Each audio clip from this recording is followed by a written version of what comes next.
আসসালামু আলাইকুম। কেমন আছেন আপনারা সবাই? আশা করি সবাই ভালো আছেন।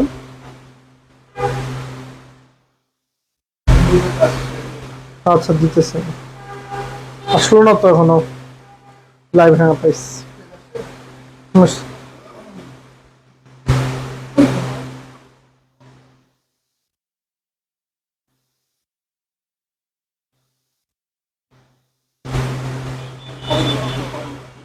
হুম হুম।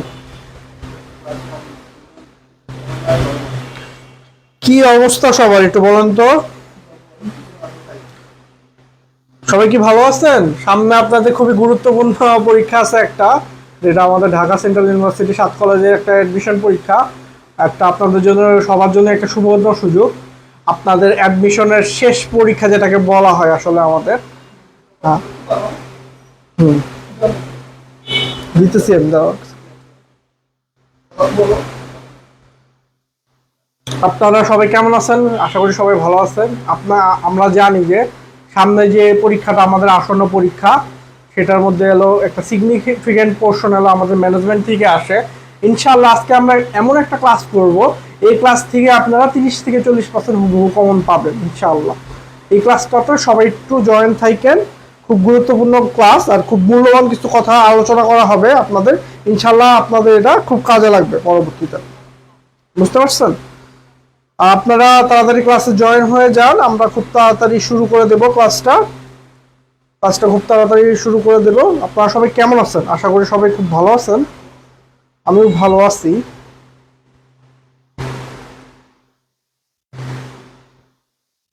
আমি সিয়াম হোসেন খান। আমি বর্তমানে পড়ালেখা করতেছি জাহাঙ্গীরনগর ইউনিভার্সিটি থেকে, অ্যাকাউন্টিং অ্যান্ড ইনফরমেশন সিস্টেম। আমি রিসেন্টলি গ্রাজুয়েশন শেষ করছি। এখন জাহাঙ্গীরনগর ইউনিভার্সিটিতে অ্যাকাউন্টিং অ্যান্ড ইনফরমেশন সিস্টেম থেকে অ্যাকাউন্টিংয়ে এমবিএ করতেছি আমরা। অ্যাকাউন্টিংয়ে আমি এমবিএ করতেছি। এই হলো আমার শর্ট পরিচয়। আর আপনাদের ক্লাস নেই তো অনেকদিন ধরে, যারা আমার রেগুলার ক্লাস নেন তা থাকেন, তারা তো আমাকে চিনেনি, আমি কেমন ম্যানেজমেন্ট ক্লাস নেই। আচ্ছা। ওয়ালাইকুম আসসালাম তারেক স্যার, ভালো আছেন? আচ্ছা, আমরা ক্লাসটা শুরু করে দেই। ক্লাসের কন্টেন্ট যেহেতু আজকে হিউজ, ক্লাসটা যত দ্রুত আমরা শুরু করতে পারবো, তত দ্রুত আমরা শেষ করতে পারবো। ওকে ওকে, আমরা ক্লাসটা শুরু করে দেই। আচ্ছা, সর্বপ্রথম কোশ্চেনগুলো কিন্তু অনেক ইম্পর্টেন্ট কোশ্চেন আমাদের। কারণ কি, এই কোশ্চেনগুলো বারংবার অনেক ইউনিভার্সিটিতে এসেছে, বুঝতে পারছেন? সুতরাং আমরা খুব মনোযোগের সাথে এই কোশ্চেনগুলো পড়বো। খুবই ইম্পর্টেন্ট কোশ্চেন। আচ্ছা, তাহলে সর্বপ্রথম কোশ্চেন আপনাদের, আগে আমাকে বলবেন যে সবকিছু ক্লিয়ার নাকি, সবকিছু ভালো মতন দেখতে পাচ্ছেন নাকি আপনারা?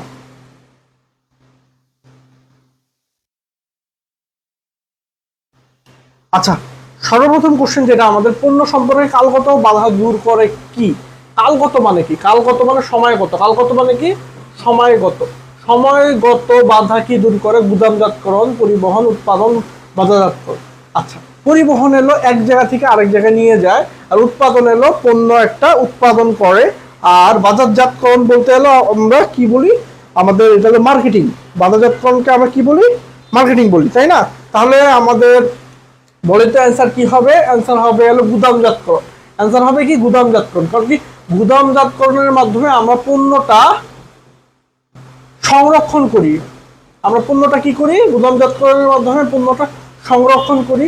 আর পণ্যটা সংরক্ষণ করলে কি হয়? আমাদের পণ্যটা সংরক্ষণ করলে এলো আমরা মনে করেন অনেকদিন পরে পণ্যটা বিক্রি করতে পারি। এটার সব থেকে বড় উদাহরণ হলো আলু। সারা বছর পাওয়া যায় না আলু। এখন আলুর যে মৌসুম, আলুর মৌসুমে আলু বেশি করে উৎপাদন করে একটু গুদামজাতকরণ করে রেখে দেওয়া হয় হিমাগারে। আমরা তো জানি তাই না? কোল্ডেস্ট হোম বা হিমাগারে ওইটা আমাদের সংরক্ষণ করে রাখা হয়। তার পরবর্তীতে এটা সময়গত বাধা দূর করে বা কালগত বাধা দূর করে। তাহলে এখানে কালগত বাধা দূর করে কি? গুদামজাতকরণ। ওয়ালাইকুম আসসালাম আয়েশা সিদ্দিকা, ভালো আছেন আপনি? ওকে। আচ্ছা, এরপরের কোশ্চেনটা যাই আমরা। আজকে অনেকগুলো কোশ্চেন করব, যে কটা কোশ্চেন করব খুবই ইম্পর্টেন্ট। আচ্ছা, তারপরে কোশ্চেন হলো বিমা কোন ধরনের বাধা দূর করে বলেন তো? বিমা বাধা মানে কোন ধরনের প্রতিবন্ধকতা, কোন ধরনের প্রতিবন্ধকতা দূর করে বলেন তো বীমা? ঝুঁকিগত, স্থানগত, অর্থগত, সময়গত। খুব দ্রুত আপনারা জয়েন্ট হয়ে যান, আমি অ্যান্সার দেন খুব দ্রুত। হ্যাঁ,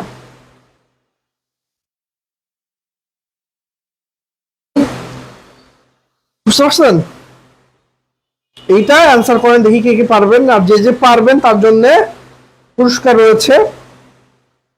খালি আমাকে বললেই হবে ভাইয়া এটা পারছি। এই যে একজন বলছে 2 এ, ঠিক আছে। স্থানগত, অর্থগত, সময়গত, আচ্ছা ঠিক আছে, তাহলে 2 এ, হ্যাঁ ঠিক। ঝুঁকিগত, বিমার মাধ্যমে কি বিমা আমরা চিনি, বিমা জিনিসটা কি? বিমা এলো এক ধরনের চুক্তি, যে ধরনের চুক্তির মাধ্যমে ঝুঁকিটা মিনিমাইজ করা হয়, ঝুঁকিটা কম করা হয়। তাহলে বিমার মাধ্যমে আমাদের ঝুঁকিগত বাধা দূর হয়। কিগত বাধা দূর হয়? ঝুঁকিগত বাধা দূর হয়। ঝুঁকি মানে কি? আমাদের কোনো খারাপ কিছু ঘটার যে প্রবণতা, সেটাকে আমরা ঝুঁকি বলি। ঝুঁকিগত বাধা দূর করালো বিমার মাধ্যমে। বিমা আমরা সবাই জানি একটা, এটা ঝুঁকিকে কমায়, ঝুঁকিকে রোধ করে। মনে করেন আমরা একটা গাড়ির জন্য বিমা করতেছি, গাড়ি যদি এর মধ্যে বিমা মনে করেন বিমার মেয়াদ হলো 6 মাস, 6 মাসের মধ্যে গাড়িটা যদি অ্যাক্সিডেন্ট করে, তাহলে আমরা ওই বিমা প্রতিষ্ঠান থেকে টাকা পাবো। এইটাই এখানে বলছে যে বিমা কোন ধরনের বাধা দূর করে বলেন তো? বিমা এলো ঝুঁকিগত বাধা দূর করে। আচ্ছা, অনেকেই এখানে সঠিক অ্যান্সার দিয়েছে, আপনাদের খুবই ধন্যবাদ। আচ্ছা, জনাব রাহাত ভারত থেকে কাপড়, কোথা থেকে? ভারত থেকে পণ্য, কাপড় আনে, জিপার ও বাটন ক্রয় করে। ভারত থেকে একটা জিনিস ক্রয় করে এনে আফ্রিকার বিভিন্ন দেশে বিক্রি করে। জনাব রাহাতের ব্যবসাটি কি ধরনের? আমদানি, রপ্তানি, পুনঃরপ্তানি, আমদানি ও রপ্তানি। আমদানি কি জিনিস আর রপ্তানি কি জিনিস এটা বুঝতে হবে আমাদের। আমদানি এলো বহির্বিশ্ব থেকে কিনে আনা, দেশের মধ্যে কিনাকে আমরা কি বলি? ক্রয় না, আর বিদেশ থেকে কিনে আনলে আমরা বলি আমদানি। রপ্তানি কি? বিদেশে বিক্রি করা। বাংলাদেশের মধ্যে বিক্রি করলে ওটা বিক্রি বলি, আর বিদেশে বিক্রি করলে, অন্য দেশে বিক্রি করলে ওটা রপ্তানি বলি। আর এক দেশ থেকে কিনে এনে অন্য দেশে বিক্রি করলে ওটাকে বলবো আমরা পুনঃরপ্তানি। মানে এক জায়গা থেকে আমরা কি করছি? আমদানি করে আনছি, তারপরে আবার ওটা রপ্তানি করছি অন্য জায়গায়। তাহলে এটার নাম কি? এটার নাম হলো পুনঃরপ্তানি। ভেরি ভেরি ইম্পর্টেন্ট, আসন্ন পরীক্ষায় আপনাদের এখান থেকে আসার সম্ভাবনা রয়েছে। আচ্ছা, যদি অ্যাক্সিডেন্ট না হয় তাহলে টাকা মায়ের? বিমার নিয়মই তো এটা, তাই না? এখন বিমার অনেকগুলো টাইপস আছে, ওই টাইপসের মধ্যে আমরা যাবো না, এটা খুবই হাইপোথেটিক্যাল কথাবার্তা। কিন্তু বিমার সাধারণ টাইপটা আমরা জানি। মনে করেন একটা গাড়ি বা একটা কোনো একটা গুদামের জন্য বা কোনো একটা ফ্যাক্টরির জন্য আমরা বিমা করলাম না, বিমা করার পরে যদি আমাদের হয়, মনে করেন যদি 10 বছরের বিমা, 10 বছরের প্রতি মাসে মাসে আমরা একটা প্রিমিয়াম দিতেছি 500 টাকা বা 1000 টাকা করে। এই 10 বছরের মধ্যে যদি আগুন লাগে ব্যবসায় বা ক্ষতিগ্রস্ত হয় বা অ্যাক্সিডেন্ট হয়, তাহলে বিমাকারী প্রতিষ্ঠান আমাদের ফুল টাকা পেমেন্ট করবে, মানে ঝুঁকি কম হবে। কিন্তু এই 10 বছরের মধ্যে যদি কোনো কিছু না হয়, তাহলে টাকা মায়। একদম সোজা বাংলা হিসাব, বুঝছেন? জিনিসগুলো খুব মানে ইন্টারেস্টিং। আপনারা, আমি একটা খুব মানে ফান্ডামেন্টাল আলোচনা করি সবার সাথে, যেটা হলো আপনারা যে সাবজেক্টই পড়বেন বুঝে বুঝে পড়বেন। বুঝে বুঝে পড়লে একটা জিনিস প্র্যাকটিক্যালি ইমপ্লিকেশন করতে পারলে, প্র্যাকটিক্যালি অ্যাপ্লিকেশনটা জানা থাকলে আপনি ওই জিনিসটা অনেক ভালোভাবে বুঝতে পারবেন। বুঝতে পারছেন? ওইটা আর আপনাদের মাথা থেকে যাবে না। কিন্তু গতানুগতিক হারে যদি আমরা মুখস্থ করি যে বিমা কি করে, ঝুঁকি কমায়, ঝুঁকি কমায়, ঝুঁকি কমায়, ঝুঁকি রোধ করে, ঝুঁকি রোধ করে, তারপরে আমরা ভুলে যাবো ঝুঁকি কি আর বিমা কি, এটা যদি আমরা না জানি। কিন্তু সর্বপ্রথম আমাদের জানতে হবে বিমা কি, তারপর জানতে হবে ঝুঁকি কি, আর বিমা কিভাবে ঝুঁকিকে নিয়ন্ত্রণ করে বা ঝুঁকিকে কমায়, এটাকে আমাদের জানতে হবে। ওকে,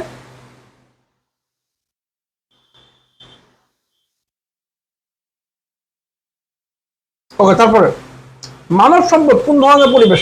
আমি এই কোশ্চেনটা, আপনারা বই নিয়ে বসেন, বই নিয়ে বসলে দেখবেন কি এই কোশ্চেনটা ঢাকা বিশ্ববিদ্যালয়ে আসছে। জাহাঙ্গীরনগর ঢাকা বিশ্ববিদ্যালয়, এটা 2024-25-এর কোশ্চেন, 2024-25-এর কোশ্চেন, খুব ইম্পর্টেন্ট কোশ্চেন। মানব সম্পদ, যেখানে সম্পদ আছে সেখানে এটা অর্থনীতি, যেখানে সম্পদ আছে ওখানে অর্থনীতি। সম্পদ বলতে কি বোঝায়? মানে অর্থনীতির মধ্যে কি বুঝে? অর্থনীতির মধ্যে পড়ে এলো সম্পদ, অর্থনীতির মধ্যে পড়ে এলো অর্থ, অর্থনীতির মধ্যে পড়ে এলো সঞ্চয়, অর্থনীতির মধ্যে পড়ে এলো বিনিয়োগ। সব অর্থনীতির মধ্যে পড়ে, সব অর্থনীতির মধ্যে পড়ে। ঠিক আছে, তাহলে মানব সম্পদ কোন ধরনের পরিবেশের উপাদান বলেন তো? অর্থনৈতিক উপাদান।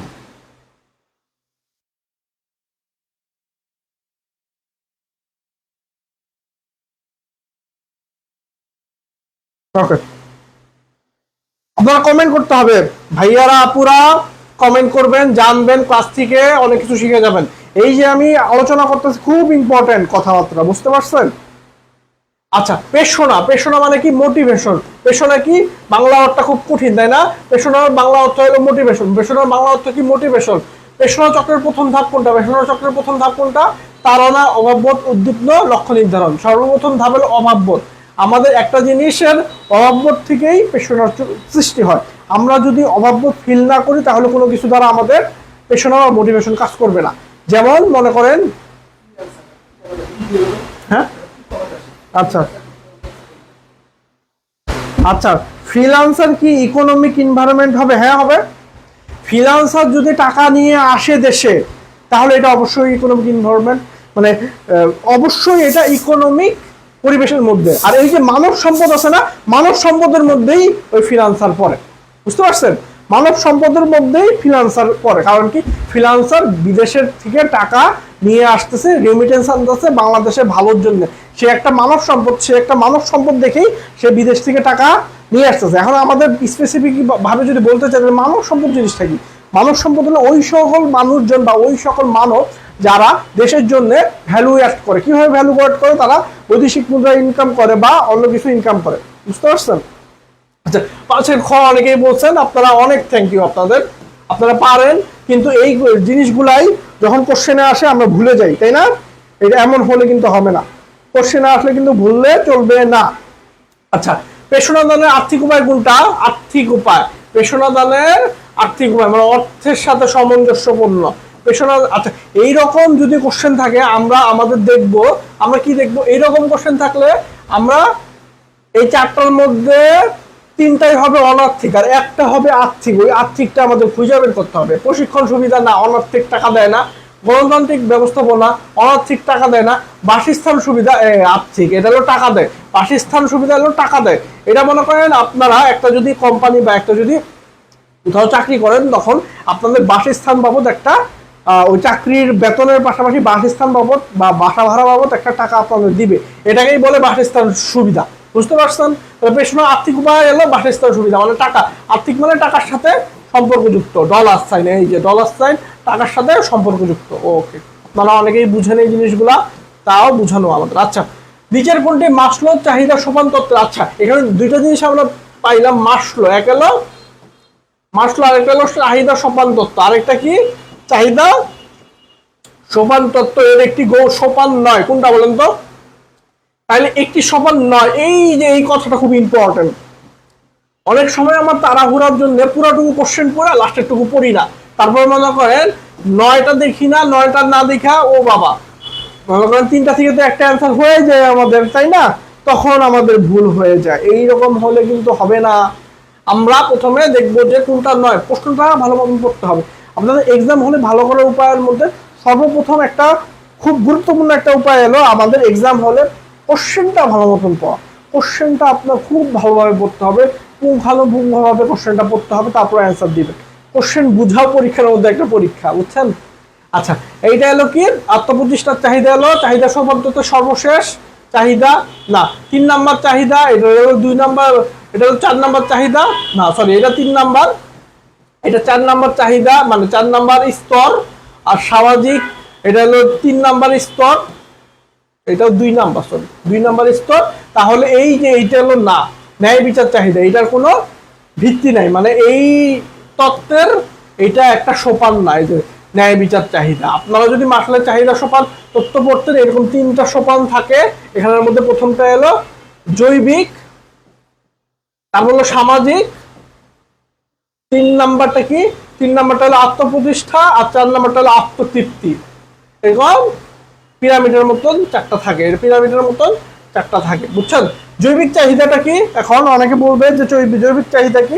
জৈবিক চাহিদা হলো ফ্রেন্ডশিপ বা মনে করেন ভালো খাবার দাবার, খাদ্য বস্ত্র, সরি ফ্রেন্ডশিপ না, জৈবিক এলো খাদ্য বস্ত্র, বাসস্থান। আর সামাজিক এলো আপনাদের ফ্রেন্ডশিপ বা মনে করেন বন্ধুত্ব, ভালোবাসা, এইগুলা। আর আপনাদের এই আত্মপ্রতিষ্ঠা মানে কি? আত্মপ্রতিষ্ঠা হলো নিজেদেরকে আরো উপরে নিয়ে যাওয়া বা মানুষের কাছে ভ্যালুয়েবল হওয়া, এইগুলা। আর আত্মতৃপ্তি হলো একদম সর্বোচ্চ, নিজেদেরকে মনে করেন মন্ত্রী টন্ত্রী টাইপের দেখে, এইরকম কিছু একটা। ওকে,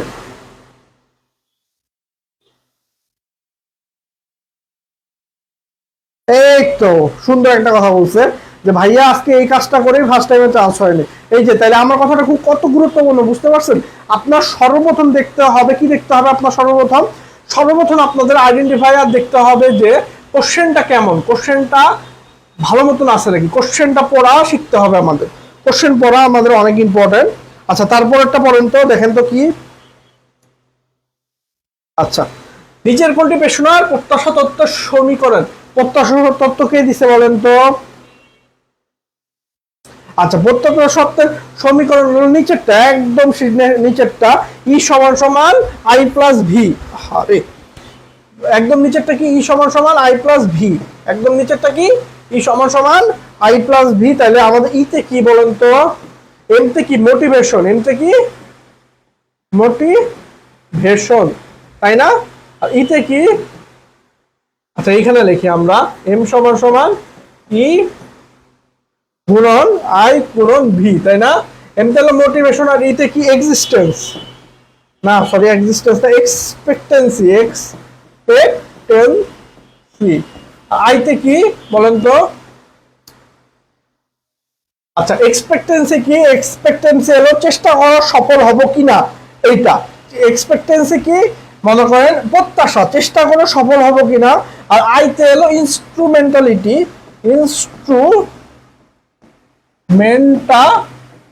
ইনস্ট্রুমেন্টালিটি কি, সফল হতে পুরস্কার, সফল হওয়ার পরে পুরস্কার পাবো কিনা। আর ভিতে এলো ভ্যালেন্স, ভ্যালেন্স মানে কি, পুরস্কার কতটা মূল্যবান। এই তিনটা মিলা আমাদের মোটিভেশন তৈরি হয়। তাহলে আমরা এক্সপেক্টেন্সি, ইনস্ট্রুমেন্টালিটি আর ভ্যালেন্স, এই তিনটা মিলা মোটিভেশন তৈরি করে। আমাদের প্রশ্ন এমনও হতে পারে যে ই সমান সমান কি, আই সমান সমান কি, ভি সমান সমান কি। If you understand, then we will go to the next slide. আমরা একটু কমেন্টে বলেন যে আপনারা আন্ডারস্ট্যান্ড করছেন নাকি এটা। সাথে সি ঠিক আছে।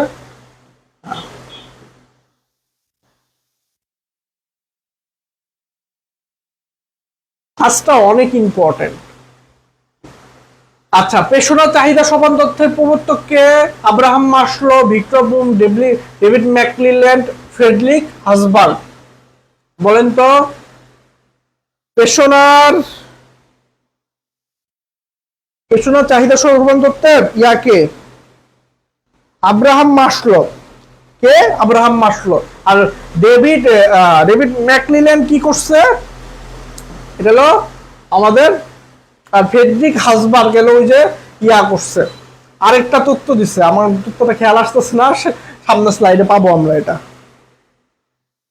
হ্যাঁ, হাসবার্গের এলো চাহিদা সোপান তত্ত্ব এলো, ইয়া হাসবার্গ এলো টু ফ্যাক্টর, মনে হ্যাঁ টু ফ্যাক্টর হাসবার্গের। ডেভিড ম্যাকক্লিল্যান্ডের এক্স আর ওয়াই তত্ত্ব হয়তো বা সামনে যে আমরা পাবো, কোনো সমস্যা নাই। তাহলে এটা কি, এটা উত্তর হলো আব্রাহাম মাসলো। এটা মাল্য হয়ে গেছে গা, এটা কোশ্চেনটা হবে হলো মাসলো। তো আপনারা আন্ডারস্ট্যান্ড করে নেবেন, এগুলো কোনো ব্যাপার না। আচ্ছা, এই যে খুব ইম্পর্টেন্ট, নিচের কোনটি অনার্থিক পেশনা নয়। এই যে দেখছেন, আমার নিজেরও একটা ভুল হয়ে গেছে গা, আমি পড়তে যা অনার্থিকের জায়গায় আর্থিক পড়ছি। এক্সাম হলে আমরা এতটাই প্যানিক থাকি, এতটাই আমরা মানে ব্লাইন্ড হয়ে যাই এক্সামের কোশ্চেন দেখে, তখন আর্থিকরে অনার্থিক পড়ি, অনার্থিকরে আর্থিক পড়ি, আবার নয়রে পড়ি হ্যাঁ, হ্যাঁ রে পড়ি নয়, নয়টা দেখি না। ওই যে কোনটি আর্থিক পেশনা, তারপরে টুকু না পড়েই নিচে চলে যাই, তারপর একটা অ্যান্সার বোঝা দিই। চরম ভুল, এরকম আমিও অনেক ভুল করছি জীবনে। সেই জন্য আপনাদের মানে সঠিকটা বলা। আসলে বলেন তো, চাকরির নিরাপত্তা, ভালো বেতন, কাজের মূল্যায়ন, কাজের পরিবেশ, কোনটা বলেন তো? চাকরির নিরাপত্তা, ভালো বেতন, কাজের পরিবেশ, এগুলো সবই এলো অর্থের সাথে। অনার্থিক পেশনা নয় মানে আর্থিক, অনার্থিক পেশনা নয় মানে কি আর্থিক। তাহলে আর্থিক কোনটা, এই যে টাকা, ভালো বেতন এলো আর্থিক, তাহলে এটা হলো আর্থিক। আর বাকি তিনটা এলো অনার্থিক, বাকি তিনটা কি অনার্থিক, বাকি তিনটা কি কি, চাকরির নিরাপত্তা, কাজের মূল্যায়ন, কাজের পরিবেশ, বাকি তিনটা কি অনার্থিক, আর এটা কি আর্থিক। বুঝা গেছে? আই থিঙ্ক সবাই বুঝতে পেরেছে। তারপরে পড়েন তো কি, আচ্ছা, পেশনার দ্বি উপাদান তত্ত্বের প্রবর্তক কি? এই যে আমি একটু আগে ভুলে যাইতেছিলাম বারবার, ওই যে পেশনা বললাম না, হাসবার্গ, তাই না? হাসবার্গের এটা আমি বারবার ভুলে যাইতেছিলাম। তাহলে পেশনার দ্বি উপাদান তত্ত্বের প্রবর্তক কে? হাসবার্গ। পেশনার দ্বি উপাদান তত্ত্বের প্রবর্তক কে? হাসবার্গ। হাসবার্গ কি করছে? দুইটা উপাদান দিছে। দুইটা উপাদানের নাম কি? একটা হলো মনে করেন হাইজিনিক, একটা হলো হাইজিনিক উপাদান, আরেকটা হলো আমাদের কিসের উপাদান বলেন তো? আমাদের পেশনা, মানে মোটিভেশনাল উপাদান। দুইটা উপাদানের কথা বলছে, বইয়ের মধ্যে সুন্দরভাবে আছে এই উপাদানগুলো। আপনারা যা এই উপাদানগুলো একবার পড়বেন, হয় একটা পড়বেন, হয় হাইজিনটা মুখস্থ করবেন, নয় ওই পেশনারটা মুখস্থ করবে। হাইজিনটা মুখস্থ করলে হাইজিন ছাড়া যা আছে সব হলো পেশনা, আর পেশনারটা মুখস্থ করলে পেশনা ছাড়া যা আছে সব হাইজিন। এখান থেকে একটা কোশ্চেন আসবেই, যেখানেই যান না কেন এখান থেকে একটা কোশ্চেন আসবে। এই যে আজকের ক্লাসটা এত ইম্পর্টেন্ট, আপনাদের এতবার করে বলছি, কেন বলছি বলেন তো? আসলে আজকের ক্লাসটা অনেক ইম্পর্টেন্ট, তাই। ওকে, তারপরে আমরা যাই, দেখি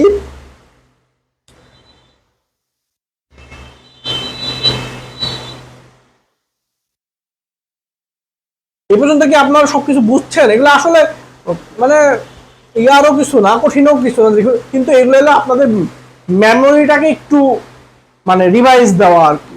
এই জিনিসগুলো আপনারা এর আগে অনেকবার পড়ছেন, কিন্তু মেমোরিটাকে রিভাইজ দেওয়া আর কিচ্ছু না। আচ্ছা, ঠিক আছে। তারপর পেশনার এক্স ও ওয়াই তত্ত্ব। পেশনার এক্স তত্ত্ব ও ওয়াই তত্ত্ব প্রবর্তন করেন কে বলেন তো? পেশনার এক্স তত্ত্ব ও ওয়াই তত্ত্ব বলছে ডগলাস ম্যাকগ্রেগর। এই দুইটা অ্যান্সার আসছে, এই দুইটা অ্যান্সার আমি ইচ্ছা করে দিয়েছি একটা জিনিস বোঝানোর জন্য। একটা কোশ্চেনের মধ্যে যখন দুইটা অ্যান্সার থাকবে তখন কোন অ্যান্সারটা আমরা দিব, মানে একটা অ্যান্সারের মধ্যে যদি দুইটা কারেক্ট অ্যান্সার থাকে, কি বললাম, একটা কোশ্চেনের মধ্যে দুইটা কারেক্ট অ্যান্সার থাকলে আমরা কোন কোশ্চেনটা, কোন অ্যান্সারটা আমরা সঠিক হিসাবে বলবো, প্রথমটা কোন অ্যান্সারটা সঠিক দিব, প্রথমটা। একটা কোশ্চেনে তাহলে দুইটা অ্যান্সার থাকলে, সঠিক অ্যান্সার থাকলে, দুইটা সঠিক অ্যান্সার থাকলে প্রথমটা হলো আমরা সঠিক অ্যান্সার হিসাবে দাগাবো, তাহলেই আমরা ফুল মার্ক পাবো, সেকেন্ডটা হবে না। আচ্ছা, ঠিক আছে। আচ্ছা, ডগলাস ম্যাকগ্রেগর কি বলছে এক্স তত্ত্ব ওয়াই তত্ত্ব বলতে? ডগলাস ম্যাকগ্রেগর বলছে এক্স তত্ত্ব অনুযায়ী, আমার কথাগুলো খুব ইম্পর্টেন্ট, আমি বুঝিয়ে দিতেছি তত্ত্বটা।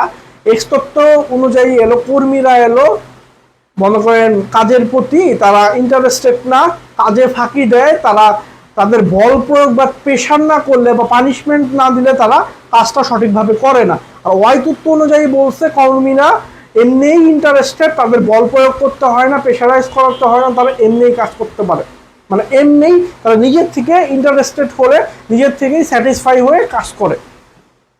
আর ওয়াই তত্ত্ব এক্স তত্ত্ব বলছে কর্মীরা ফাঁকিবাজ, আর কিচ্ছু না, এটা মনে রাখবেন। আচ্ছা, সমতা তত্ত্ব এর প্রবর্তক কে? হাসবার্গ, অ্যাডামস, হাসবার্গ, ক্রোম, কে বলেন তো?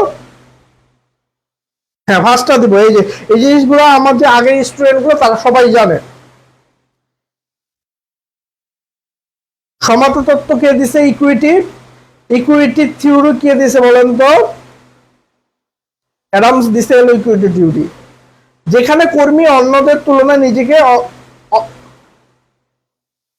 নিজেদের অবদান ও প্রাপ্তি বিচার করে, সেখানে সেটা হলো সমতা তত্ত্ব, মানে ইকুয়ালিটি, ইকুয়ালিটি না, ইকুইটি তত্ত্ব। এটা ইংলিশে বলে কি? ইংলিশে বলে হলো ইকুইটি তত্ত্ব, ইংলিশে বলে ইকুইটি তত্ত্ব। ওকে, আচ্ছা। পেশনার জেড তত্ত্বের প্রবর্তন কি? জেড তত্ত্ব কি দিচ্ছে? Henri Fayol, William Ouchi, Douglas McGregor, Thomas. এটা দিয়েছে কে বলেন তো?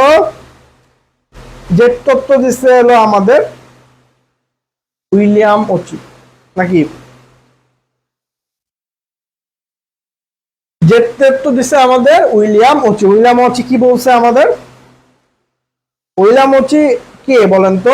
উইলিয়াম ওচি হলো জাপানি ও আমেরিকান ব্যবস্থাপনার সমন্বয় জেড তত্ত্ব দেয়, যেখানে দীর্ঘমেয়াদী কর্মসংস্থান, বিশ্বস্ততা ও দলগত কাজ গুরুত্বপূর্ণ। তাহলে দীর্ঘমেয়াদী, তাহলে উইলিয়াম ওচি পেছনা তত্ত্বে কি নিয়ে কথা বলছে আমাদের বলেন তো?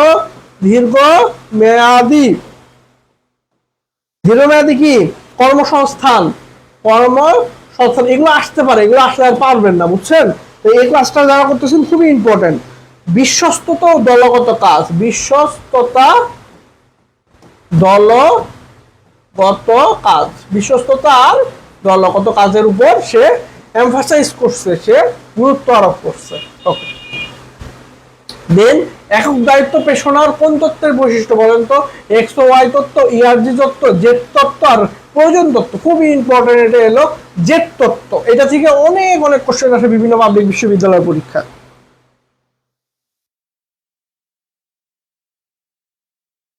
ওকে, আপনাদের কি অবস্থা যারা সেকেন্ড টাইম দিতেছেন এবার জাহাঙ্গীরনগর বা অন্যান্য বিশ্ববিদ্যালয়, আপনাদের কি অবস্থা বলেন তো? আপনারা কি ভালো মতন পড়ালেখা করতেছেন? পড়ালেখা হচ্ছে আপনাদের দ্বারা? একটু বলবেন।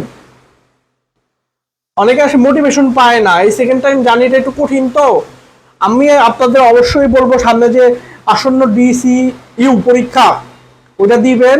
ওটা দিলে একটা ভালো একটা এক্সপিরিয়েন্স পাবেন, একটা মনোবল পাবেন। ওখানে যদি চান্স হয় তাহলে একটা ভালো একটা মোটিভেশন পাবেন। তারপরে আপনাদের জাহাঙ্গীরনগর সহ সেকেন্ড টাইমে আরো যত ইউনিভার্সিটি আছে, আপনাদের তো হিউজ অপরচুনিটি। জাহাঙ্গীরনগর আছে, রাজশাহী আছে, চট্টগ্রাম আছে, মানে ঢাকা বিশ্ববিদ্যালয় আর কি, মানে কি ঢাকা বিশ্ববিদ্যালয় চট্টগ্রাম নাকি কোনটা ছাড়া সব ভার্সিটিতে আছে সেকেন্ড টাইম, তাই না? এটা আপনাদের জন্য হিউজ একটা অপরচুনিটি। আমাদের সময় সেটা ছিল না। আমাদের সময় শুধুমাত্র ইয়াতেও ছিল না, জগন্নাথেও ছিল না, রাজশাহীতেও সেকেন্ড টাইম ছিল না। এখন আপনাদের রাজশাহীতেও সেকেন্ড টাইম চালু আছে, জগন্নাথেও সেকেন্ড টাইম চালু আছে, গুচ্ছতেও চালু আছে। কত অপরচুনিটি, তাও আমাদের পড়তে ইচ্ছা করে না, সেকেন্ড টাইম দিতে ইচ্ছা করে না। আপনারা এই জিনিসটা বুঝবেন, এই জিনিসটা যখন চলে যাবে তখন এটার ভ্যালুটা বুঝবেন। ভ্যালুটা এখন বুঝতে পারতেছেন না, তো এই ভ্যালুটা বোঝা জরুরি আপনাদের জীবনে। একটা বছর কিছু না, কিন্তু যা হারাবেন এটা খুব ইম্পর্টেন্ট। একটা বছর কিন্তু কিছু না জীবনে। তাই আপনাদের কাছে আমার বিরত অনুরোধ, হ্যাঁ জিইউ জেএনইউ বাদ দিয়ে সব দেওয়া যাবে, হ্যাঁ সব দিবেন। সেকেন্ড টাইম চান্স হোক বা না হোক, আপনারা সবগুলো ভার্সিটিতে দিবেন। আর এখন যারা পড়ালেখা করতেছেন তারাই চান্স পাবেন। আর আমরা ইতিমধ্যে আমাদের সর্বোচ্চ প্রচেষ্টার যে প্রতিফলন একটা বইয়ের মাধ্যমে, আমাদের যে কটেজ এর বই, পাবলিকেশনের বইয়ের মধ্যে তুলে ধরেছি। আপনাদের কাছে অনুরোধ থাকবে এই বইটা পড়বেন। এই বই থেকে হুবহু 85 বা 90% কমন থাকবে ইনশাআল্লাহ। এই বইটা যদি কেউ পড়েন তাইলেই বুঝবেন এই বইয়ের মধ্যে কতটা গুছায় আমরা জিনিসগুলা তুলে ধরেছি আপনাদের জন্য। বইয়ের প্রেজেন্টেশন থেকে শুরু করে সবকিছু কতটা উন্নত মানের। আর আমরা এই বইয়ের মধ্যে আলতু ফালতু কিছু জিনিস রাখি না, যতটুকু রেখেছি ততটুকু থাকে। মানে এক্সামে যেখান থেকে কোশ্চেন আছে, যেই সেক্টর থেকে, যে টপিক থেকে কোশ্চেন আসছে, শুধুমাত্র ওগুলো নিয়ে আমরা ওই বইয়ে আলোচনা করছি। বইটা যারা যারা পেয়েছেন তারা জানেন যে বইটা কত উপকারী একটা সেকেন্ড টাইম বা ফার্স্ট টাইম অ্যাডমিশনের স্টুডেন্টদের জন্য। আচ্ছা আচ্ছা, অস্তিত্ব রক্ষা, সংশ্লিষ্টতা এবং উন্নয়ন নামক 3টি স্তরে মানুষের অভাবকে পূর্ণ বিভক্ত করা হয়েছে কোন পেশনা তত্ত্বে বলেন তো? প্রত্যাশা তত্ত্ব, ইয়ার্জি তত্ত্ব, দ্বিউপাদান তত্ত্ব, চাহিদা সোপান তত্ত্ব। বলেন তো কোনটা? দেখি পারেন কিনা। অস্তিত্ব রক্ষা, এটা তো ইআরজি। ইআরজি ইআরজি ফুল মিনিং কি আমরা জানি? ইআরজি তাহলে ফুল মিনিং কি? এ আর জি। ইআরজি ফুল মিনিং কি? Existence,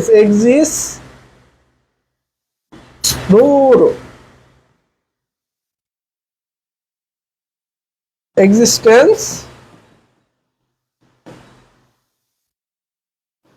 existence. আরে কি? রিলেটেডনেস। জিতে কি? গ্রোথ। জিতে কি? গ্রোথ। তাহলে এক্সিস্টেন্স হলো অস্তিত্ব, রিলেটেডনেস মানে কি? সম্পর্ক, আর গ্রোথ হলো উন্নয়ন। এই যে অস্তিত্ব রক্ষার পাইছেন এক্সিস্টেন্স, আর উন্নয়ন এলো এই যে গ্রোথ। আর সংশ্লিষ্টতা মানে কি? রিলেটেডনেস। বুঝছেন? তাহলে এটা কিভাবে আসলো আমি একদম ভাঙে ভাঙে বুঝা দিতেছি যাতে আপনাদের মনে থাকে। এরপরেও যদি না পারেন তাহলে কিছু করার নাই। মাসলোর চাহিদা সমান তত্ত্ব অনুযায়ী কোনটি জৈবিক চাহিদা বলেন তো? বস্ত্র, চাকরি, স্থায়িত্ব, বন্ধু, গাড়ি। বস্ত্র, বস্ত্র।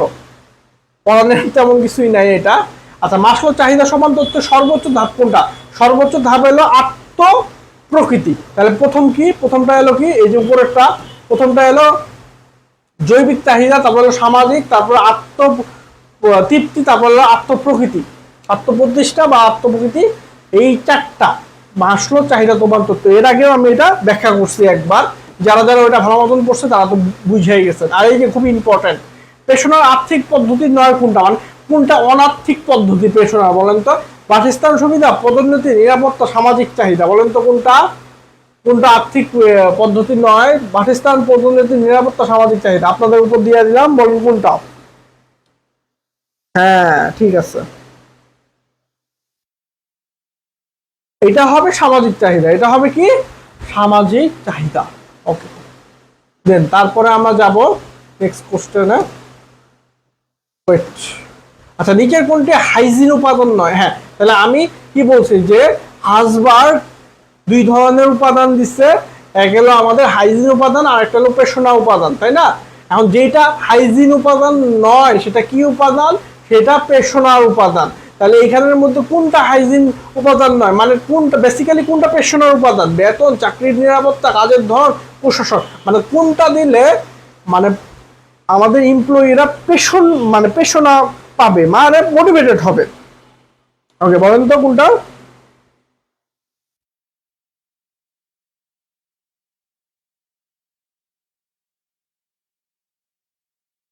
বলেন।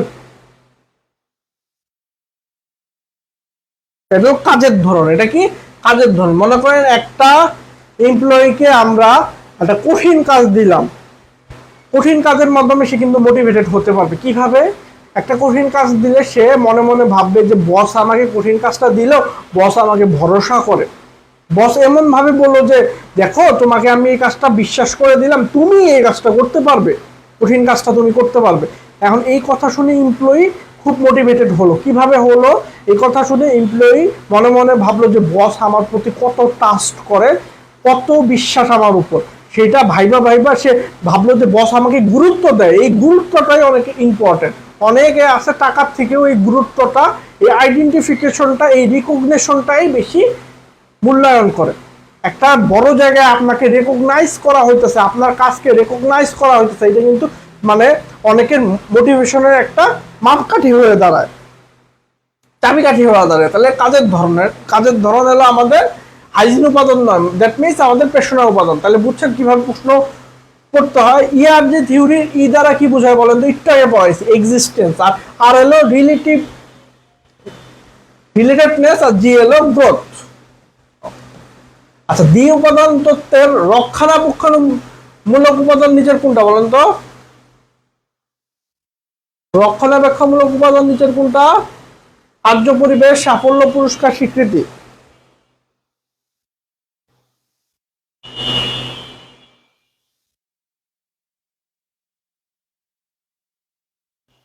বলেন।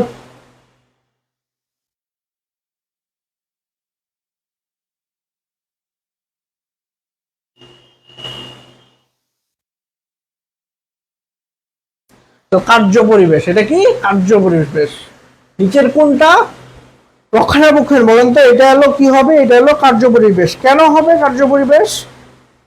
কারণ কি? রক্ষণাবেক্ষণ উপাদানগুলো কর্মীদের অপ্রসন্নতা থেকে রক্ষা করে, যেমন বেতন, কার্য পরিবেশ, তত্ত্বাবধান, এগুলো থেকে কর্মীরা অপ্রসন্নতা থেকে রক্ষা পেয়ে থাকে। ওকে, আচ্ছা তারপরটা যাই আমরা। আচ্ছা, হাসবার্গের মতে কর্মীদের তুষ্টিকারক উপাদান কোনটি বলেন তো? দায়িত্ব, তত্ত্বাবধান, কার্য পরিবেশ, পদমর্যাদা। খুব ইম্পর্টেন্ট। বলেন তো কি হবে এটা? এটা হবে দায়িত্ব। এটা হবে কি? দায়িত্ব। মানে দায়িত্ব, কাউকে যদি আমরা একটা দায়িত্ব দিই সে কিন্তু মোটিভেটেড হয়, তাই না? তুষ্টিকারক মানে সে তুষ্ট হয়, সে মনে মনে খুশি হয় যে আমি তাকে দায়িত্বটা দিছি। সে মনে করো মানে দায়িত্বটা পেয়ে অনেক সময় মোটিভেটেড বা তুষ্টি হয় যে স্যার আমাকে খুব করে দায়িত্বটা দিছে, মানে খুব ওটাকে কি বলে, খুব বিচার বিশ্লেষণ করে আমার উপর ভরসা করছে, সেজন্য আমাকে দায়িত্বটা দিছে। এটা একটা টেকনিক, বুঝছেন? আর কিচ্ছু না। আচ্ছা, মাসলোর চাহিদা সমান তত্ত্বটি কত সালে প্রদান করছে? 1943 সালে। 1943 সালে। আচ্ছা, আইন অনুযায়ী কোম্পানি ন্যূনতম মনোনীত কোম্পানি, কোম্পানি মানেই কি? Public limited company. ন্যূনতম পরিচালক সংখ্যা কত? ন্যূনতম পরিচালক সংখ্যা হলো 3 জন, আর প্রাইভেট লিমিটেডের হলো 2 জন। বুঝতে পারছেন? আচ্ছা আচ্ছা, নিচের কোনটি আধুনিক নিয়ন্ত্রণ? আধুনিক নিয়ন্ত্রণ পদ্ধতি হলো SWOT অ্যানালাইসিস বা SWOT বিশ্লেষণ। SWOT অ্যানালাইসিস মানে কি? এস মানে কি স্ট্রেন, এস কি স্ট্রেন, আর ডাব্লিউ কি উইকনেস, আর ওরতে কি অপরচুনিটি, আর টিতে কি থ্রেট। মানে এই চারটা উপাদান ভিত্তিতে আমরা নিয়ন্ত্রণ করি একটা কোম্পানি। মনে করেন প্রথমে একটা টপিক নেই, ওই মনে করেন যে কোনো টপিক হতে পারে। মনে করেন আপনার শর্ট অ্যানালাইসিস কি, আপনার শর্ট অ্যানালাইসিস যদি আপনি করেন তাহলে কিন্তু আপনার অনেকগুলো ফ্যাক্টর এখানে চলে আসবে। আপনার স্ট্রেংথ গুলো আসবে, আপনার উইকনেস গুলো আসবে, আপনার অপরচুনিটি গুলো আসবে, আর আপনার থ্রেড গুলো আসবে। মানে কোন সাইডে আপনার এখানের মধ্যে দুইটা হলো নেগেটিভ আর দুইটা হলো পজিটিভ। কোন দুইটা পজিটিভ? একটা হলো স্ট্রেংথ আর একটা হলো অপরচুনিটি। আর কোন দুইটা হলো নেগেটিভ? থ্রেড আর উইকনেস। এই দুইটা হলো কি আমাদের নেগেটিভ ফ্যাক্টর। জানতে হবে এগুলো। আচ্ছা, কোম্পানির স্মারকলিপিতে কয়টা ধারা থাকে?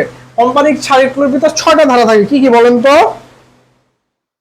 কোম্পানির স্মারকলিপিতে 6টা ধারা থাকে। একটা হলো নাম, আর একটা হলো উদ্দেশ্য, আর একটা হলো মূলধন, আর একটা হলো দায় সীমা।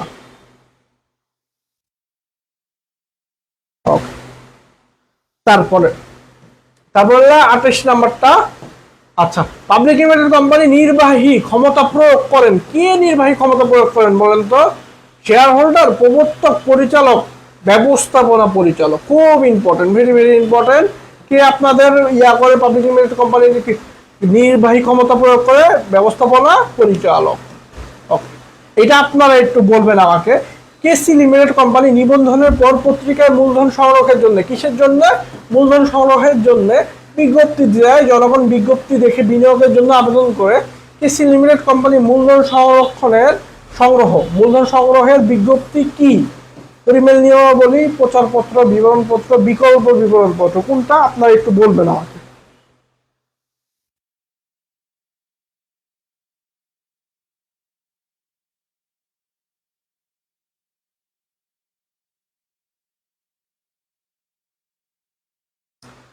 আপনারা যারা সেকেন্ড টাইমের আমাদের ব্যাচের ক্লাস ইয়াগুলো আছেন,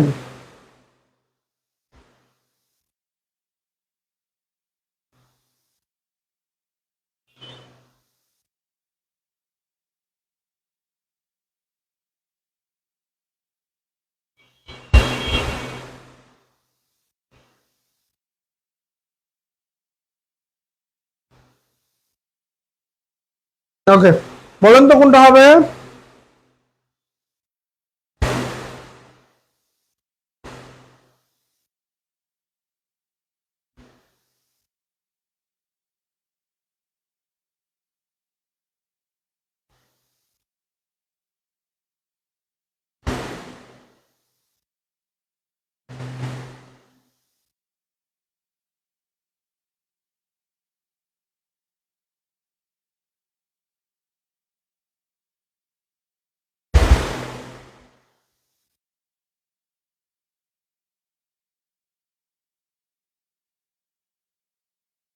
বলেন।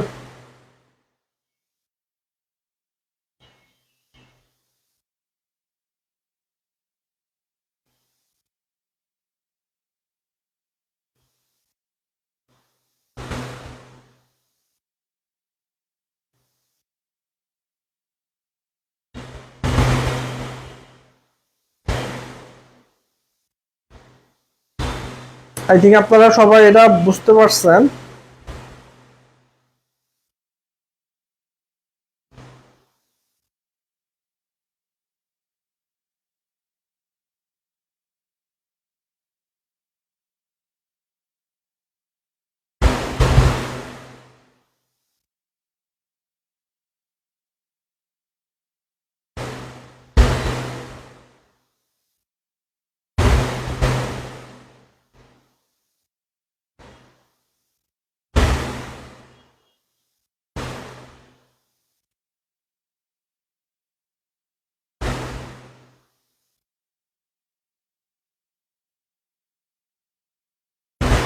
ওকে, এটা হলো পরিমেল নিয়মাবলী। এটা কি? এটা হলো পরিমেল নিয়মাবলী। ওকে, আপনারা অনেকেই অ্যান্সারটা সঠিকভাবে দিতে পেরেছেন।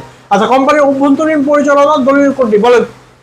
আপনারা বলবেন, আমি একটু শুনবো কে কি কমেন্ট করতেছে। অনেকক্ষণ ধরে তো আমি পড়াইতেছি, তাই না?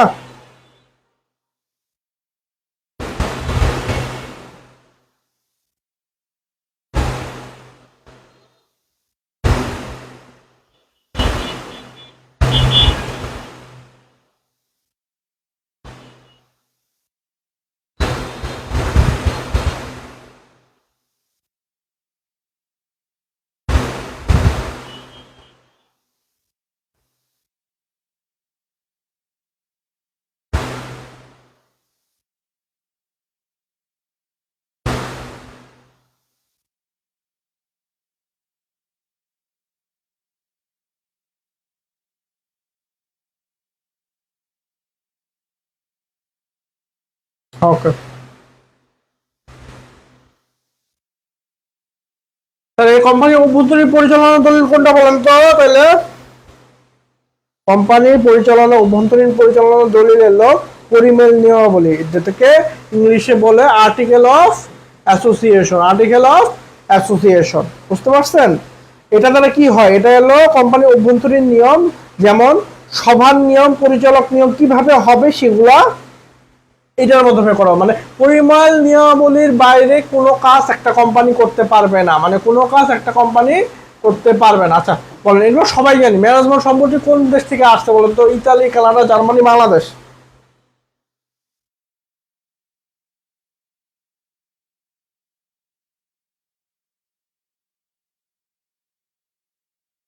আচ্ছা, এটা কি হবে তাহলে বলেন তো?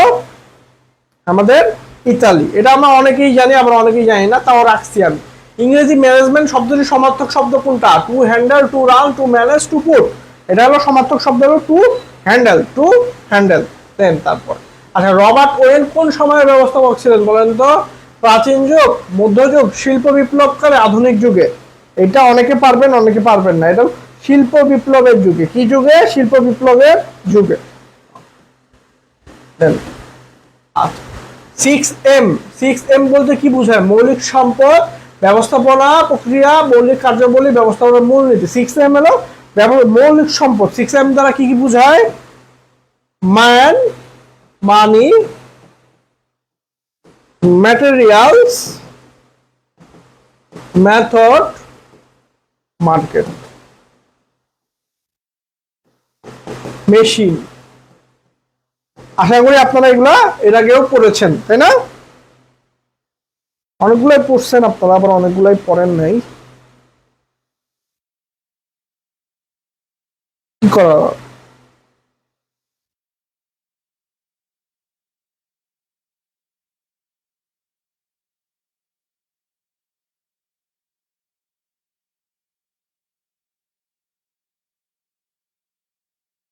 বলেন।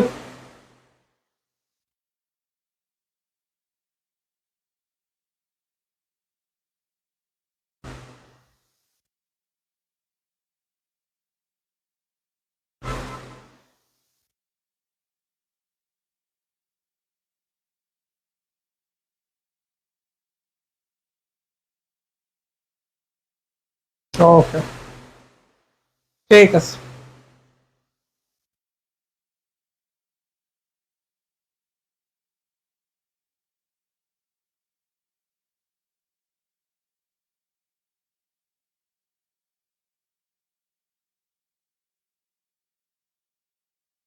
আচ্ছা, 6M এর বুঝছেন আপনারা সবাই। তারপরে হলো আমাদের বৈজ্ঞানিক ব্যবস্থাপনার তত্ত্বের জনককে? বৈজ্ঞানিক ব্যবস্থাপনার তত্ত্বের জনক হলো F W Taylor. F W Taylor আমাদের বৈজ্ঞানিক ব্যবস্থাপকের জনক হলো এফ ডব্লিউ টেইলর। আর হেনরি ফেল কি? হেনরি ফেল আমাদের কি, কোন ধরনের ব্যবস্থাপকের জনক বলেন তো? আপনারা বলবেন কমেন্টে, সবাই কমেন্ট করেন। কমেন্টে দেখবো কে কে পারেন। বৈজ্ঞানিক ব্যবস্থাপকের জনক কে বলেন?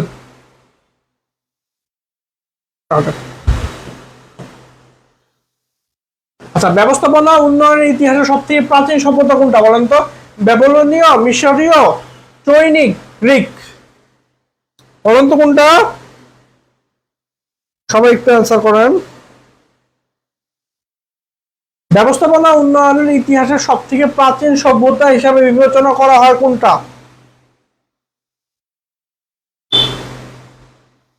এটা মিশরীয় সভ্যতা। এটা কি? মিশরীয় সভ্যতা। এটা কি তাহলে? মিশরীয় সভ্যতা। ও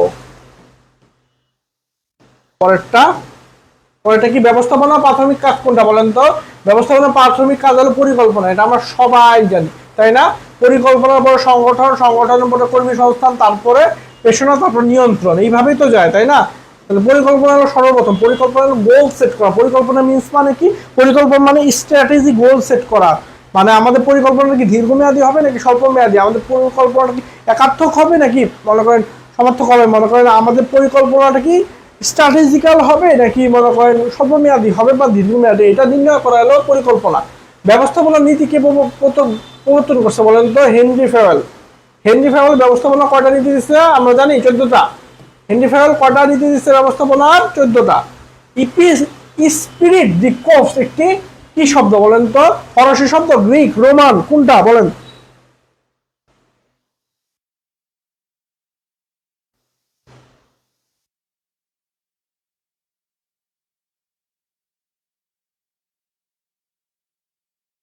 এটা একটা ফরাসি শব্দ। এটা একটা কি শব্দ? এটা একটা ফরাসি শব্দ। ওকে, দেন ব্যবস্থাপনা কোন কাজের সাথে মনস্তাত্ত্বিক বিষয় গভীরভাবে জড়িত বলেন তো? কোন কাজের সাথে ব্যবস্থাপনার মনস্তাত্ত্বিক ভাবে মনস্তাত্ত্বিক বিষয় গভীরভাবে সমন্বয়, সংগঠন, পরিকল্পনা, কর্মসংস্থান, প্রণোদনা। মনস্তাত্ত্বিক হলো সব থেকে হলো পরিকল্পনা। পরিকল্পনা করতে আমাদের মন বা মস্তিষ্ক সব থেকে বেশি মানে ইফোর্ট দিতে হবে একটা পরিকল্পনা। পরিকল্পনা যদি আমরা ভালো করতে পারি তাহলে আমাদের ব্যবসায় সাকসেস করার রেট বাড়বে বা পসিবিলিটি টু বিজনেস সাকসেস রেটটাও বাড়বে। এই যে কোন ব্যক্তি নিম্ন পর্যায়ের ব্যবস্থাপক বলেন তো? নিম্ন পর্যায়ের ব্যবস্থাপক হলো এখানে যন্ত্র প্রকৌশলী, বিক্রয় ব্যবস্থাপক, ফোরম্যান, আঞ্চলিক ব্যবস্থাপক। কে বলেন তো? হ্যাঁ, ফোরম্যান।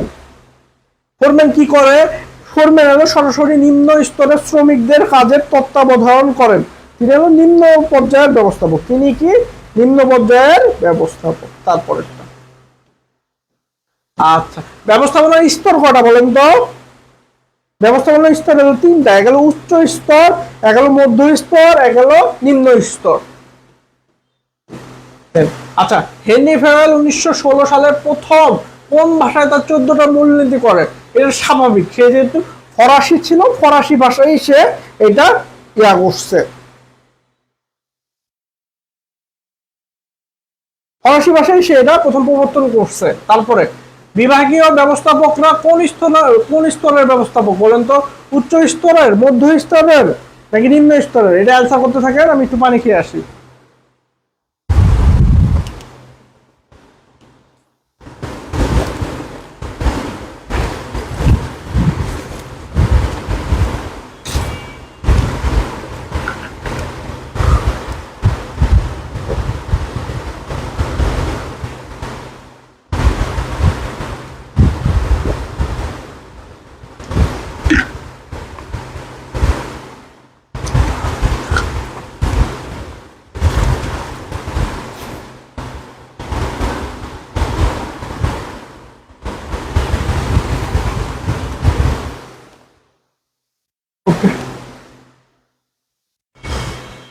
তাহলে বিভাগীয় ব্যবস্থাপকরা কোন স্তরের ব্যবস্থাপক বলেন তো? মধ্য স্তরের। কোন স্তরের ব্যবস্থাপক? মধ্য স্তরের। ওকে, দেন আচ্ছা, উৎপাদন ও বিক্রয় ব্যবস্থাপকদের অবস্থান নির্দেশ করে কোন পর্যায়ের ব্যবস্থাপক? মধ্য স্তরের ব্যবস্থাপক। কারা? মধ্য স্তরের ব্যবস্থাপকই উৎপাদন ও বিক্রয়ের ব্যবস্থাপকের অবস্থান নির্ধারণ করে থাকে। আচ্ছা, ব্যবস্থাপনা কলা কি নির্দেশ করে এটা বলেন তো? ব্যবস্থাপনা কলা দ্বারা এটা আমাদের কি নির্দেশ করে? এটা হলো প্রায়োগিক দক্ষতা নির্দেশ করে। প্রায়োগিক দক্ষতা মানে সব জায়গায় প্রয়োগ করা যায় যে।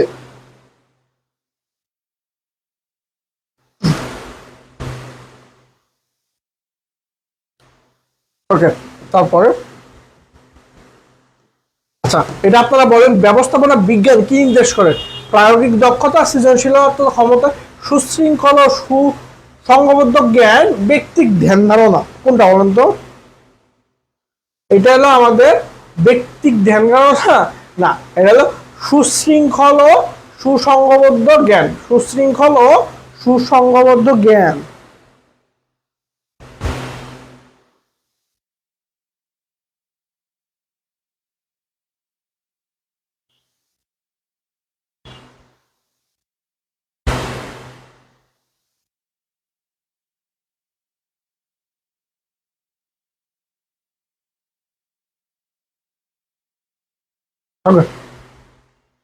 তারপরে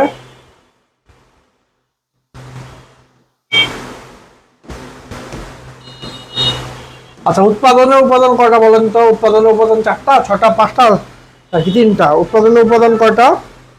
ঠিক আছে, আপনারা অনেকেই ভালো পারতেছেন। এই যে আমার ক্লাসে এমনি মাহফুজ আহমেদ, সেলেস্টিয়া মিমো, আয়েশা সিদ্দিকা, তারপরে আগাস্তারা বান্তে, সাদিয়া আফরিন, এইচ মুন, সাদিয়া আফরিন, এরা খুব ভালো রেসপন্স করতেছে। আমি এইটাই চাই, আপনারা রেসপন্স করুন। রেসপন্স করলে কি জিনিসটা মানে বোঝা যায়, আপনাদের সাথে আমাদের ইন্টারাকশনটা ভালো হয়, আপনাদের সাথে আমাদের মানে ক্লাসটা ফ্রুটফুল হয়, ইফেক্টিভ হয়। আপনারা যদি কোশ্চেন না মানে না করেন, মানে 48 যে অনেকেই আনসার দিতেছে, 48 কি এ নাকি বি, 4টা নাকি 6টা, 4টা নাকি 4টা, কোনটা বলেন? অনেকেই অ্যান্সার করতেছেন 48 কত তাইলে? 48 হলো 4টা। 4টা কি কি তাইলে? ভূমি, শ্রম, পুঁজি, উদ্যোক্তা। ভূমি, ভূমি, শ্রম, পুঁজি, উদ্যোক্তা। ওকে। আচ্ছা, কোনটি সানজু এর রচনা? দ্য কোড অফ হাম্বুরারি, Utopia, the art of war, wealth of nation. আচ্ছা, ওয়েলথ অফ নেশন দিছিল অ্যাডাম স্মিথ। তাহলে এটা কে বলেন তো? এটা হলো আর্ট অফ ওয়ার। তাহলে সানজু কি দিছে? সানজু দিছে আর্ট অফ ওয়ার। যে যে আর্ট অফ ওয়ার কমেন্ট করছেন তারা সবাই সঠিক। আচ্ছা, তারপরে দেখি। আচ্ছা, একজন কর্মী একাধিক ঊর্ধ্বতন থেকে আদেশ পেলে কোন নীতির ব্যাহত ঘটে? এটা হলো আদেশের ঐক্যনীতি। কি নীতি? আদেশের ঐক্যনীতি। আদেশের ঐক্যনীতি কি বলছে আমাদের? আদেশের ঐক্যনীতি বলছে আমাদের বস হবে একজন। বস কয়জন হবে? একজন। বস হবে কয়জন? একজন। তাহলে আদেশের ঐক্যনীতি কি বলছে? বস হবে একজন। তাহলে আদেশের ঐক্যনীতির সাথে এইটা কনফ্লিক্ট করে যে দুইটা বস হবে। দুইটা বস হলে কি অসুবিধা? দুইজন দুই ধরনের কথা বলবে। আমরা আমাদের সঠিক সময়ে আমাদের গোল বা টার্গেট ফুলফিল করতে পারবো না, আমাদের পারফরমেন্স ড্রপ করবে, কোম্পানি ড্রপ করবে। ওকে, তাহলে আদেশের ঐক্যনীতি জিনিসটা কি? আদেশের ঐক্যনীতি জিনিসটা হলো বস থাকবে একজন, রিপোর্টিং বস থাকবে একজন। একজনের কাছ থেকে সে দায়িত্ব গ্রহণ করবে, একজনের কাছ থেকে সে কমান্ড নিবে, একজনের কাছে সে রিপোর্ট করবে। একটা বসের কাছ থেকে সে কাজ নিবে, দায়িত্ব নিবে, সেই একটা বসের কাছেই সে ওই কাজের রিপোর্ট করবে যে কাজের কি অবস্থা, কাজের কেমন অবস্থা আছে। এই আচ্ছা, বৈজ্ঞানিক ব্যবস্থাপনার জনক কি বলেন তো? হেনরি ফেরেল, এফ.ডব্লিউ. টেইলর, পিটার ডাকার, লুথার গুলিক। এফ.ডব্লিউ. টেইলর বৈজ্ঞানিক ব্যবস্থাপকের জনক। অনেক অনেক অনেক ইম্পর্টেন্ট। বৈজ্ঞানিক ব্যবস্থাপকের জনক হলো এফ.ডব্লিউ. টেইলর, প্রশাসনিক ব্যবস্থাপনার জনক কি? হেনরি ফেরেল। অনেক অনেক অনেক ইম্পর্টেন্ট, অনেকবার আসে। আধুনিক কর্মীদের জন্য বন্ধুসুলভ আচরণ কি করে? Robert when. মানে আধুনিক কর্মী ব্যবস্থাপনার জনককে রবার্ট ওয়েন। এগুলো অনেকবার আসে। আচ্ছা, ফ্রেডরিক উইনস্টন টেইলর কোন দেশে জন্মগ্রহণ করেন বলেন তো?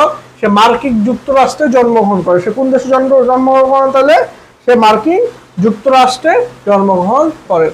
আচ্ছা, পার্থক্যমূলক মজুরি প্রথা প্রবর্তন করে কি বলেন তো? এফ.ডব্লিউ. টেইলর, লুকা বেসিওয়ালি, এলটন মেও, ম্যাক্স ওয়েবার। এফ.ডব্লিউ. টেইলর পার্থক্যমূলক মজুরি প্রথা প্রবর্তন করে। তাহলে এফ.ডব্লিউ. টেইলর কি করে? পার্থক্যমূলক মজুরি প্রথা প্রবর্তন করে। আচ্ছা, ব্যবস্থাপকের কোন দক্ষতা উচ্চ স্তরের প্রয়োজন হয় বলেন তো? মানবীয়, কারিগরি দক্ষতা, অনুধাবন দক্ষতা, সমস্যা সমাধানের দক্ষতা।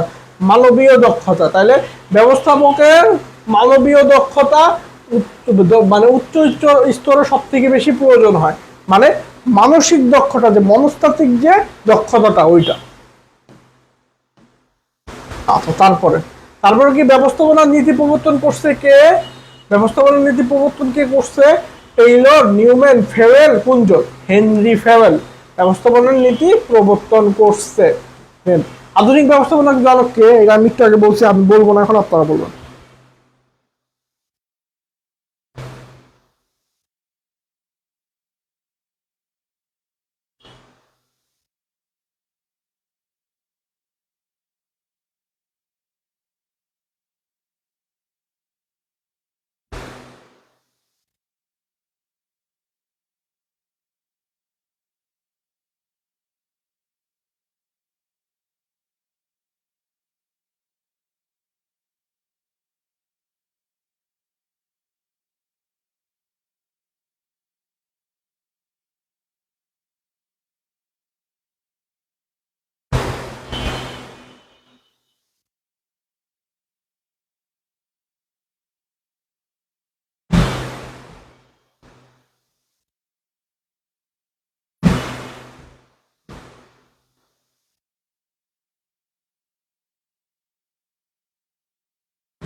বলেন, আপনাদের সাথে আমি পায়রা উঠি না, বুঝছেন?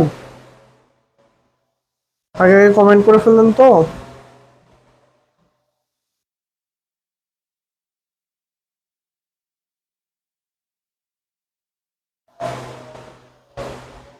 আচ্ছা, আমাদের সেকেন্ড টাইম ব্যাচে ভর্তি চলছে।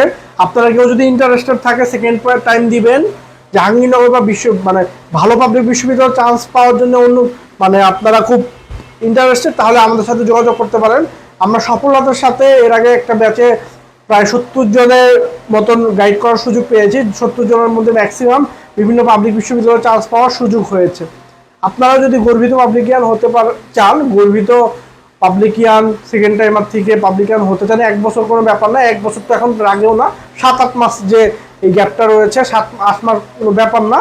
এই 2-3-4-5 মাস পরেও হয়তো বা শুরু হয়ে যাবে আমাদের সেকেন্ড টাইমের যে পরীক্ষাগুলো, অ্যাডমিশন পরীক্ষা।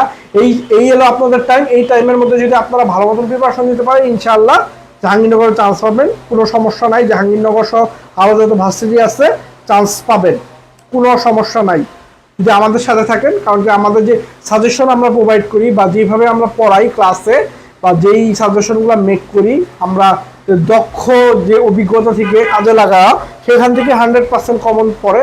95% তো ইনশাল্লাহ কমন পড়েই যায় আমাদের বই থেকে। আর আমরা যে পরীক্ষার আগে সাজেশন দিই, ক্লাস যে নেই, ক্লাসের মধ্যে যে কোশ্চেনগুলো ডিসকাস করি, ওই কোশ্চেন থেকে ইনশাল্লাহ অনেকগুলো করে চান্স পায়। বিগত সালে আমাদের এক স্টুডেন্ট মানে অভাবনীয় সাফল্য করেছে, সে ঢাকা বিশ্ববিদ্যালয় 64তম হয়েছে, জগন্নাথে সে ফার্স্ট হয়েছে। আপনারা অনেকেই জানেন এটা। তাই আপনারাও যদি তার মতন গর্বিত পাবলিকিয়ান হতে চান, তাহলে আপনাদের, আচ্ছা হেনরি ফেরেল টেইলর, তাই না? টেইলর টেইলর টেইলর আচ্ছা, আধুনিক ব্যবস্থাপনার জনক কে বলেন?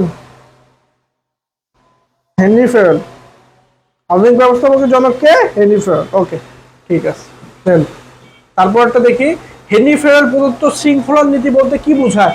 সময় শৃঙ্খলা, মানুষের শৃঙ্খলা, উপকরণ নীতির শৃঙ্খলা, নিয়ম নীতির শৃঙ্খলা। বলেন তো এটা কি হবে? তাড়াতাড়ি বলবেন, বলেন।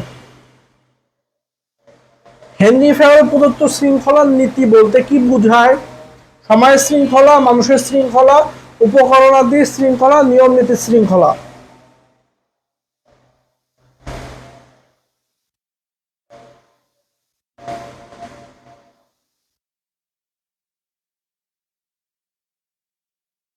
আচ্ছা, এটা হলো নিয়ম নীতির শৃঙ্খলা। এটা কিসের শৃঙ্খলা? নিয়ম নীতি। মানে নিয়ম নীতি যত ভালো হবে আমাদের শৃঙ্খলাটাও তত ভালো বজায় থাকবে, শৃঙ্খলাটাও তত ভালো বজায়। আচ্ছা, ডুয়াল সাবঅর্ডিনেশন বিষয়টি ব্যবস্থাপনা কোন নীতির পরিপন্থী? মানে কোন নীতির বিপরীত? কোন নীতির বিপরীত? কোন নীতির বিপরীত বলেন তো? এটা হলো আমাদের আদেশের ঐক্য। মানে বস থাকবে একজন, বস একজন, বস একজন। মানে আদেশের ঐক্যনীতির সাথে সামঞ্জস্য নয়, আদেশের ঐক্যনীতির সাথে সামঞ্জস্য নয়।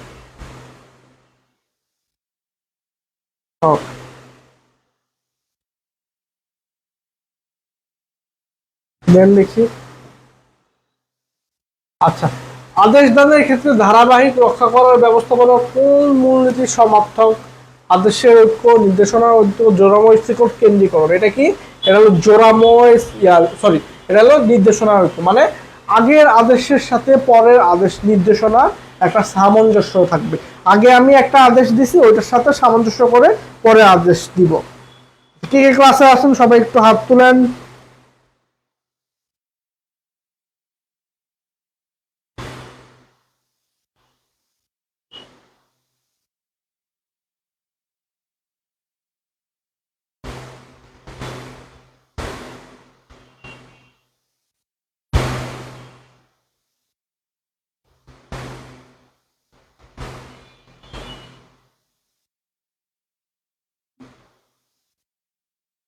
ওকে,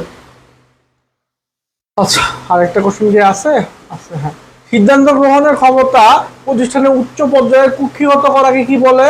উচ্চ পর্যায়ে কুক্ষিগত করে রাখাকে বলে হলো আমাদের কেন্দ্রীয়করণ, মানে সেন্ট্রালাইজেশন। সেন্ট্রালাইজেশন মানে একদম উপরের পর্যায়ে আমাদের সিদ্ধান্ত গ্রহণের ক্ষমতা থাকবে। সিদ্ধান্ত গ্রহণের ক্ষমতা কি থাকবে? একদম উচ্চ পর্যায়ে।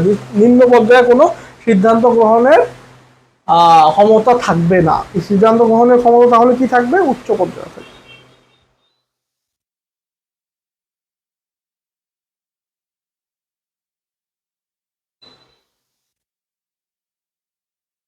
আচ্ছা, এই ছিল আমাদের আজকের আন্ডারস্ট্যান্ডিং বা আজকের আমাদের মানে টপিকস। আপনাদের জন্য আয়োজন করা হয়েছে, কারণ কি আসন্ন পরীক্ষাতে এই কোশ্চেনগুলো হলো সব থেকে ইম্পর্টেন্ট। এই কোশ্চেন আজকে যে ক্লাসে যা যা পড়াইলাম, কোশ্চেনটা আপনারা ভালো মতন পড়বেন বাসায় যে। কোশ্চেনটা অনেক ইম্পর্টেন্ট। আচ্ছা, আয়েশার দিকে আছেন, আমিনা মিম আছেন, এরা তো সবসময় ক্লাসে থাকে। আপনারা ইনশাল্লাহ চান্স পাবেন।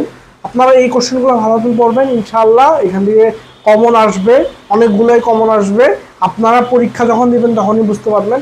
ক্লাসগুলো যে আমরা নেই, এই কোশ্চেনগুলো যে আমরা দিই, কোশ্চেনগুলো কিন্তু অনেক যাচাই বাছাই করে আমাদের দিতে হয়। কোন কোশ্চেন থেকে আমাদের কমন পড়বে, আপনাদের কমন পড়বে, কোন কোশ্চেন থেকে আপনাদের কমন পড়বে না, এগুলো অনেক কিছু যাচাই বাছাই করে আমরা এই কোশ্চেনগুলো বানাই আপনাদের জন্য। আপনাদের প্রতি অনুরোধ থাকবে, আপনারা ভালো মতন পড়ালেখা করবেন। আপনারা হতাশ হবেন না। আমাদের যে সেকেন্ড টাইমের কোর্সটা আছে, সেকেন্ড টাইমের ব্যাচে খুব অল্প স্বল্প মূল্যে আপনারা ভর্তি হইতে পারবেন। আমরা প্রায় 15টা অনেকগুলো করে ক্লাস দিতেছি প্রত্যেকটা সাবজেক্টের। ইংলিশের প্রায় 30টা ক্লাস, অ্যাকাউন্টিংয়ের প্রায় 20টা ক্লাস, ম্যানেজমেন্টের প্রায় 20টা ক্লাস, বাংলার প্রায় 20টা ক্লাস, জিকের প্রায় 40টা ক্লাসের মতো আমরা প্রোভাইড করতেছি। ইনশাআল্লাহ আপনাদের সবাইকে হাতে ধরে আমরা পাবলিকিয়ান বানাবো, এটা আমাদের উদ্দেশ্য, এটা আমাদের responsibility. Your dreams our responsibility. কারণ এটা করার জন্য সব থেকে বড় কথা হলো আপনাদের আমাদের কোর্সে ভর্তি হতে হবে। কোর্সে ভর্তি হন। আমরা গতানুগতিক কোচিং সেন্টারের মতন না, আপনাদের জন্য আমরা 24 ঘন্টার কনসালটেন্সি ব্যবস্থা রাখছে। আপনারা যারা মানে উইক কোনো সাবজেক্টে বা কোনো সাবজেক্ট বুঝেন নাই, কোনো টপিকস বুঝেন নাই, আমাদের সাথে সরাসরি যোগাযোগ করার ব্যবস্থা আছে। আপনাদের হাতে কলমে ধরে আমাদের শিখিয়ে দেবো এই প্রতিষ্ঠান থেকে। আর পাবলিকিয়ান হওয়ার জন্য বেশি কিছু লাগে না, আপনাদের পাবলিকিয়ান হওয়ার জন্য শুধুমাত্র মনোবলটা লাগে। মনোবলটা যদি আপনারা ঠিক রাখতে পারেন, পাবলিকিয়ান হওয়া কোনো ব্যাপার না। একটা জিনিস আপনার মনে রাখবেন, যে মনোবলটা আসল, মনোবলটা যদি আপনি ধরে রাখতে পারেন, পাবলিকিয়ান হওয়া নট এ বিগ ডিল। বুঝছেন?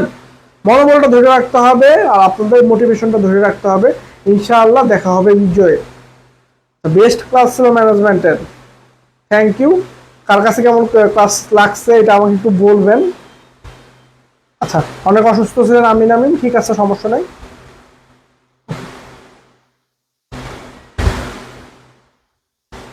আচ্ছা, এখানে তাহলে ক্লাসটা শেষ করলাম। আপনারা সবাই ভালো থাকবেন, সুস্থ থাকবেন। আসসালামু আলাইকুম।